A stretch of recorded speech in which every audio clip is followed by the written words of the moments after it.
Electoral bond पे चर्चा नहीं हो रही है। क्यों एसबीआई छुपाने की कोशिश कर रही है? किसने कितना पैसा दिया, किस पार्टी को कितना पैसा मिला, ये जनता को जानने का अधिकार है और कल सुप्रीम कोर्ट में पता चल भी जाएगा क्यों छुपा रही है। सवाल पब्लिक का है, क्यों हाई कोर्ट के जजेस रिजाइन करके भारतीय जनता पार्टी ज्वाइन कर रहे हैं। सवाल पब्लिक का है, क्यों चुनाव आयुक्त चुनाव के ठीक पहले रिजाइन करते हैं। 2 दिन बाद अब डेट आनी है चुनाव की, उसके पहले सीए आ जाता है। सवाल पब्लिक का है कि भारतीय जनता पार्टी क्या घबरा गई है हार के डर से? क्या भारतीय जनता पार्टी ने अपना राम का राजनीतिकरण करने की कोशिश की, वो उनका दांव नहीं चला? क्या भारतीय जनता पार्टी ने जिस तरह से यहां पे सीबीआई ईडी का दुरुपयोग करने की कोशिश की, वो दांव नहीं चला? क्या भारतीय जनता पार्टी ने नेता और पार्टी तोड़े, उसके बावजूद ही जनता उनके साथ नहीं आई? क्या उनका दांव फेल हो गया? क्या भारतीय जनता पार्टी इस बात पर चर्चा नहीं करना चाहती कि कितने देश के लोग, लाखों लोग हमारा देश छोड़ के चले गए, नागरिकता छोड़ के चले गए? क्यों चले गए?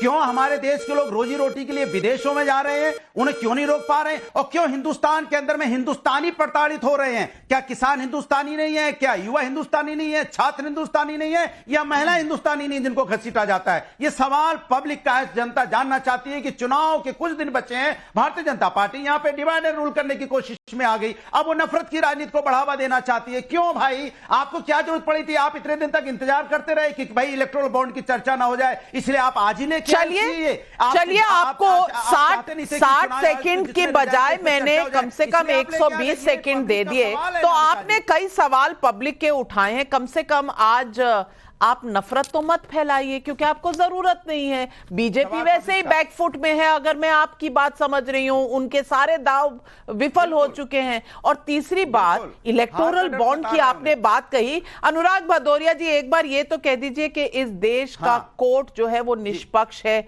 इंस्टीट्यूशंस अभी भी लोकतंत्र के चल रहे हैं और सब कुछ तबाह नहीं हो गया जैसा आप कहते थे। लेकिन आपने सवाल कई उठाए हैं। सुधांशु त्रिवेदी जी आपको जवाब देंगे। नहीं, अब अनुराग भदौरिया जी आप मौन शासन में बैठेंगे, क्योंकि आपको अपनी सांस अंदर खींचनी है और बाहर छोड़नी है। इसके अलावा अब आपको कुछ अलाउड नहीं है। 120 सेकंड मैंने आपको दिए, अब सुनने की कोशिश करिए सुधांशु त्रिवेदी जी को। मैं दोबारा आपके पास आऊंगी। सुधांशु त्रिवेदी जी सिर्फ बोलेंगे, जवाब देंगे, बाकी सब फेडर डाउन। सुधांशु जी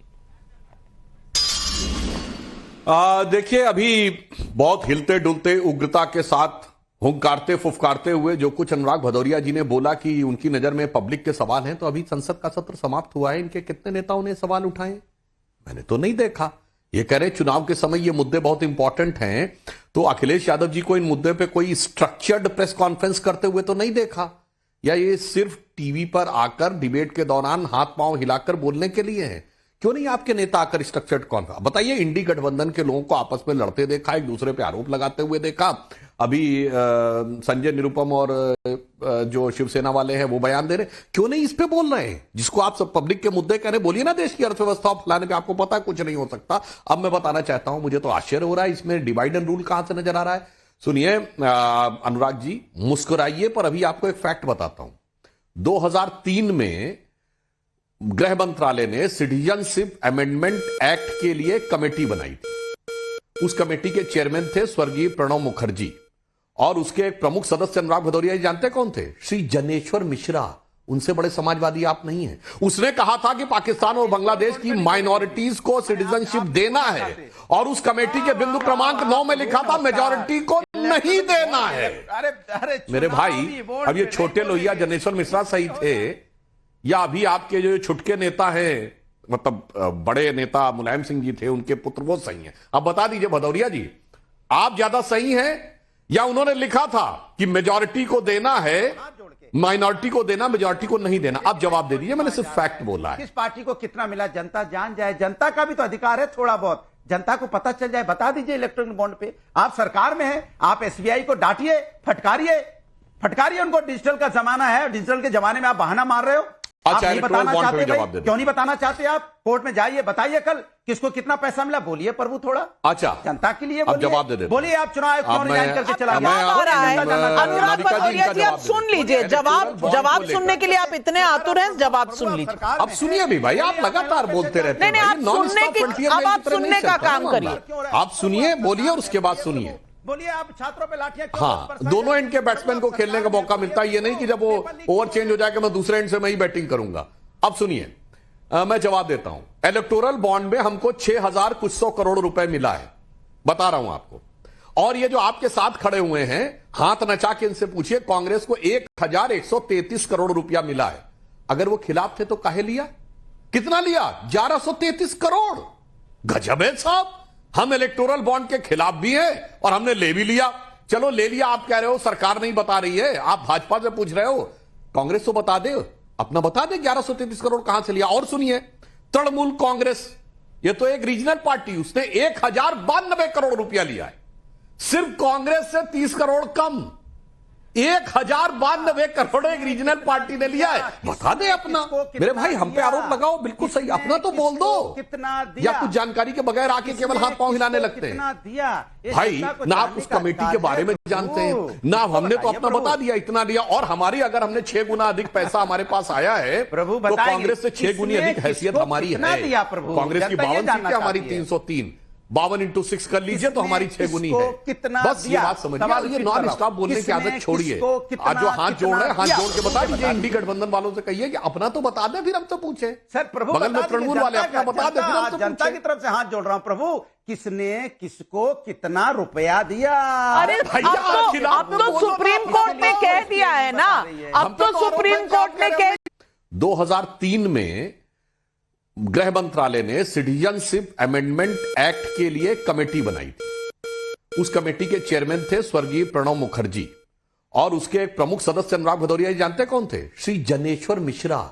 उनसे बड़े समाजवादी आप नहीं हैं। उसने कहा था कि पाकिस्तान और बांग्लादेश की माइनॉरिटीज को सिटीजनशिप देना है, और उस कमेटी के बिंदु क्रमांक 9 में लिखा था मेजॉरिटी को नहीं देना है। अरे मेरे भाई, अब ये छोटे लोहिया जनेश्वर मिश्रा सही थे, या अभी आपके जो छुटके नेता हैं, मतलब बड़े नेता मुलायम सिंह जी थे, उनके पुत्र, वो सही हैं? अब बता दीजिए भदौरिया जी, आप ज्यादा सही हैं या उन्होंने लिखा था कि मेजॉरिटी को देना है, माइनॉरिटी को देना, मेजॉरिटी को नहीं देना? आप जवाब दे दीजिए, मैंने सिर्फ फैक्ट बोला है। किस पार्टी को कितना मिला जनता जान जाए, जनता का भी तो अधिकार है, थोड़ा बहुत जनता को पता चल जाए, बता दीजिए इलेक्ट्रॉनिक बॉन्ड पे। आप सरकार में हैं, आप एसबीआई को डांटिए, फटकारिए उनको। डिजिटल का जमाना है, डिजिटल के जमाने में आप बहाना मार रहे हो। अच्छा, आप नहीं इलेक्ट्रॉनिक बताना बॉन्ड पे चाहते भी जवाब भाई? दे दो। क्यों नहीं बताना चाहते आप? कोर्ट में जाइए, बताइए कल किसको कितना पैसा मिला, बोलिए प्रभु थोड़ा। अच्छा, जनता के लिए अब बोलिए। जवाब दे देते। बोलिए आप चुनाव आयोग क्यों अब रिजाइन मैं- करके चला अब गया? मैं- आ रहा है जनता जानना चाहती है। अनुराग नारिका जी, भदौरिया इनका जी, आप जवाब सुन दे। लीजिए, जवाब सुनने के लिए आप इतने आतुर हैं, जवाब सुन लीजिए। अब सुनिए भी भाई, आप लगातार बोलते रहते हैं। नहीं, आप भाई, नॉन सुनने स्टॉप की- फ्रंटियर अब में आप इस तरह नहीं सुनने का चलता काम ना करिए। मामला। आप सुनिए, बोलिए और उसके बाद सुनिए। बोलिए आप छात्रों पे लाठियां क्यों हाँ, बरसाते हैं? दोनों एंड के बैट्समैन को खेलने का मौका मिलता है, ये नहीं कि जब वो ओवर चेंज हो जाएगा मैं दूसरे एंड से मैं ही बैटिंग करूंगा। अब सुनिए, मैं जवाब देता हूं। इलेक्टोरल बॉन्ड में हमको 6,000 कुछ सौ करोड़ रुपए मिला है, बता रहा हूं आपको। और ये जो आपके साथ खड़े हुए हैं, हाथ नचा के इनसे पूछिए, कांग्रेस को 1,133 करोड़ रुपया मिला है। अगर वो खिलाफ थे तो काहे लिया? कितना लिया? 1,133 करोड़। गजब है साहब, हम इलेक्टोरल बॉन्ड के खिलाफ भी हैं और हमने ले भी लिया। चलो ले लिया, आप कह रहे हो सरकार नहीं बता रही है, आप भाजपा से पूछ रहे हो, कांग्रेस तो बता दे, अपना बता दे 1,133 करोड़ कहां से लिया। और सुनिए, तृणमूल कांग्रेस, ये तो एक रीजनल पार्टी, उसने 1,092 करोड़ रुपया लिया है। सिर्फ कांग्रेस से 30 करोड़ कम, 1,092 करोड़ एक रीजनल पार्टी ने लिया है। बता दे अपना। मेरे भाई, हम पे आरोप लगाओ, बिल्कुल सही, अपना तो बोल दो। कितना दिया? या कुछ जानकारी के बगैर आके केवल हाथ पांव हिलाने लगते हैं।